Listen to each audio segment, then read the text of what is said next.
Hi, I'm Paul Robbins, and here's something you may not have known about agriculture. If you lived in Europe before Christopher Columbus discovered the New World, well, your world would have been a lot less spicy than it is today. That's because before 1492, Europeans only had black pepper and a few other spices to add some kick to their meals. But when Chris crossed the Atlantic, he discovered red peppers, and he changed the way that people put a little heat into their diets. So picture this.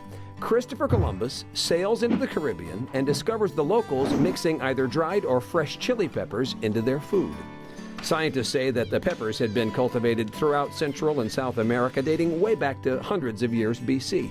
Even better, there were dozens of different kinds of chilies to choose from, and you could decide how hot you wanted your dinner to be. Well, it didn't take long for chili peppers to become the hot new item on European menus, and by the early 1500s, traders had spread the plants to Asia, where the locals really liked what they did for their Hunan beef dishes. By the early 1800s, folks began to think about hot sauce made from chilies, and a Massachusetts company put out one of the first bottled varieties. In 1859, the world-famous Tabasco sauce shows up on the scene.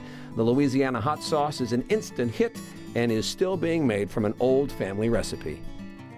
But we can't talk red peppers and chilies without mentioning this guy. In 1912, scientist Wilbur Scoville developed a test to measure the heat intensity of chili peppers. Scoville rated sweet bell peppers as 0 heat units on the Scoville scale. Jalapenos can be anywhere from 2,500 to 5,000, and habaneros can jump to 350,000. And if you think that's hot, well, one hybrid variety of chili peppers checks in with more than 1 million heat units on the Scoville scale. Don't try that on your taco.